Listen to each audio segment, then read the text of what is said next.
Hello and welcome to Sports Star Extras. I am Ayan Acharya. And after 3 days of anticipation, the rains finally arrived in Manchester, forcing the umpires to call off the day's play without a ball being bowled. And I have Ashwin Achal joining me from Bangalore. Hello, Ashwin. Hello, Ayan. How's it going? Good. How are you? Yep, doing well. Yeah. Right. So amid this gloom at Old Trafford, do you see a sliver of hope for the West Indies, or has Stuart God put the series beyond their reach already? Oh, no, definitely some hope for the West Indies. I mean, rain was the only thing that could have saved them, and we've lost a full day's play. So I'm sure the West Indies were in no hurry to pad up and start batting. They live to fight another day. And honestly speaking, if I was in the West Indies team, I'd want tomorrow to be rained out as well. Don't forget that if the match is a draw, they will retain the Wisden Trophy. Yes. Yes. I mean, that would be quite anticlimactic because you can't say that they deserve to retain it. I mean, another day's play washed out, and the West Indies team would be the happiest team in the world. True. And they retain it for like eternity, considering the trophy will be retired after this series. It will be called the Richards Bottom Trophy the next time the two teams play a test series. So yeah, with all of a sudden, with the the weather playing spoil sport, there's renewed interest in the test match as far as the West Indies camp is concerned. England, I'm sure, will be very disappointed considering had things gotten underway, they in all likelihood would have wrapped up the test match today. Oh, it's a foregone conclusion if we get play. Even let's see, they need about 8 wickets. All they need is half a day, 2 sessions is all they need. 50 to 60 overs, I think they can get the job done. Especially with the form that the seamers are in, Broad, Archer, Anderson, Vokes.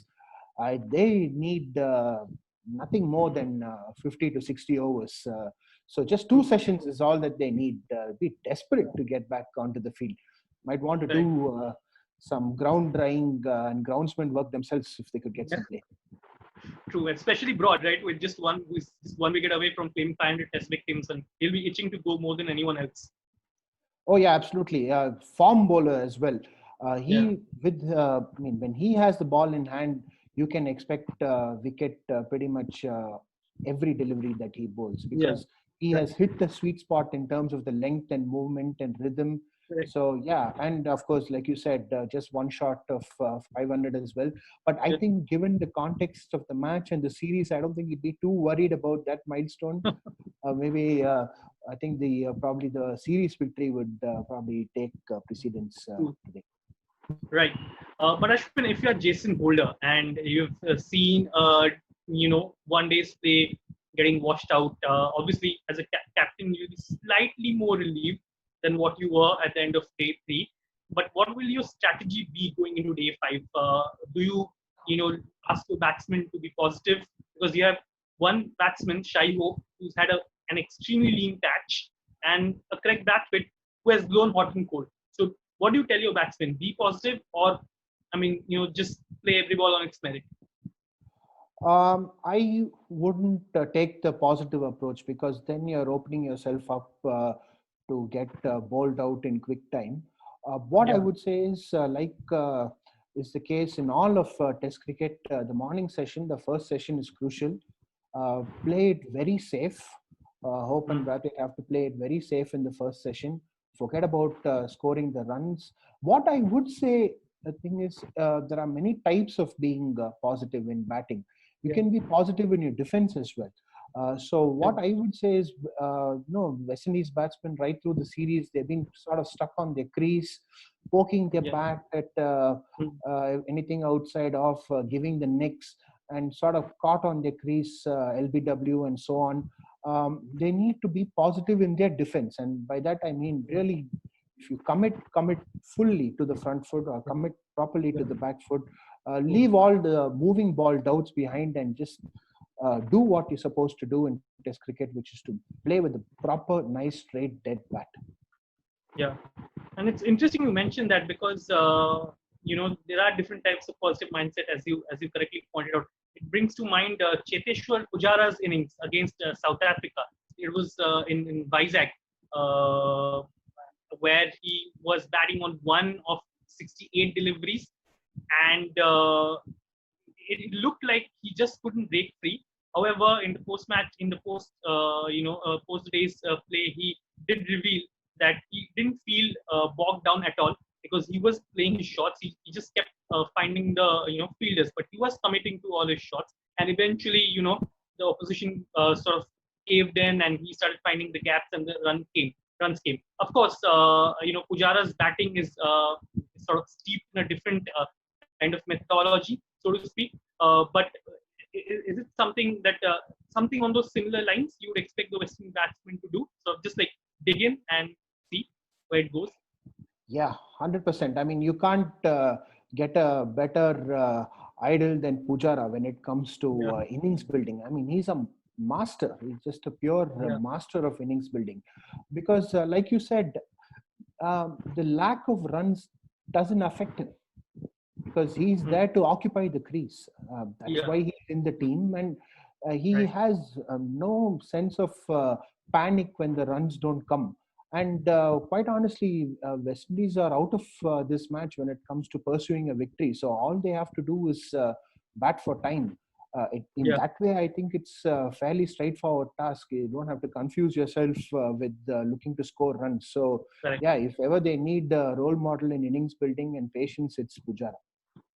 Right. So, and they will be facing a pretty uphill task considering they're up against a quality pace attack spearheaded by James Anderson and Stuart Broad. Now, I'd like to discuss briefly about Broad and Anderson. They are, veteran exponents of spin bowling in these conditions. Of course, we've seen Broad sort of in this series, the way he's bowled. There's been a marked difference. He's pitching it slightly more full and getting the ball to swing. Likewise with Anderson, both have expressed their desire to continue at the top, leading the England pace attack. But what about this pace attack outside England when the team to say India, Australia, South Africa? Do you reckon these two will be just as effective, or should England start to plan their options beyond these two? I mean, they'll need a quality spinner, that's for sure. I mean, regardless of the conditions, you need a quality spinner. A great spinner can be effective even in England. So the England team has been fortunate to have some quality spinners in the recent past. We had Ashley Giles and, of course, Graham Swan. Both were terrific match winners in their prime. That is what they would probably be lacking right now if you look at the overall composition of the team. Don Bess, starting off his career, he looks good. Still probably a work in progress. And we also have Jack Leach, who's, in the Ashley Giles sort of mold, not a particularly huge turner of the ball or anything, but does the basics right. We need to see. Probably England would want to persist with Bess and Leach for some more time, give them more chances, more match experience, and hopefully they can turn out to be match winners. Yeah, right. It'll be also interesting to see whether the management sort of turns to Archer and Wood whenever the team travels abroad, because we've seen in the past when the ball stops swinging and if the wicket's slightly on the flatter side, both Anderson and Broad seem to be a little more vulnerable. And given that Wood and Archer are both express fast bowlers who sort of depend on hitting the deck hard, they could prove to be more effective than these two. And I think they need look no further than the Indian pace attack. So, I mean, it's surprising that we are talking about the Indian pace attack while discussing, where England's pace reserves lie. Considering not long ago, pace wasn't exactly India's strong suit, and now suddenly you have a fast bowler for every condition. You have Bumrah, you have Umesh Yadav, you have Bhuvneshwar Kumar, Ishant Sharma, and as we discussed, to back them up, quality spinners in Ravichandran Ashwin, Ravindra Jadeja, even Kuldeep Yadav. The odd time whenever he plays test matches.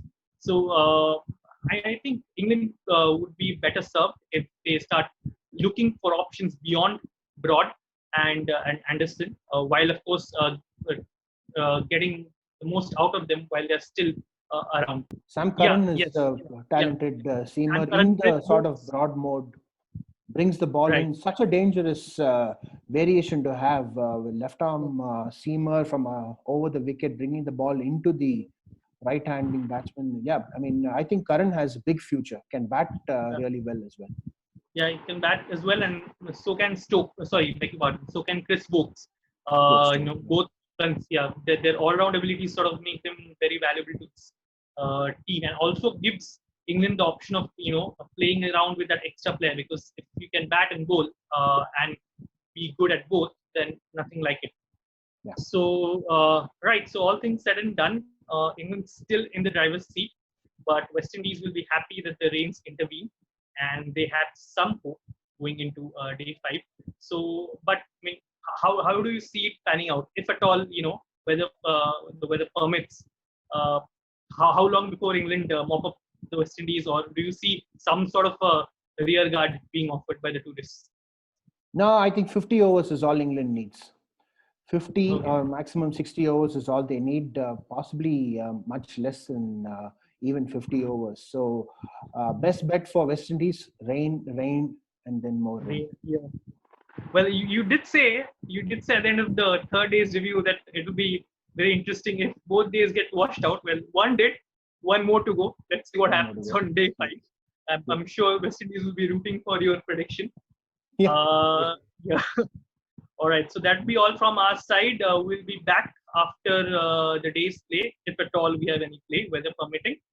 And thank you so much for joining us. Thank you, Ashwin.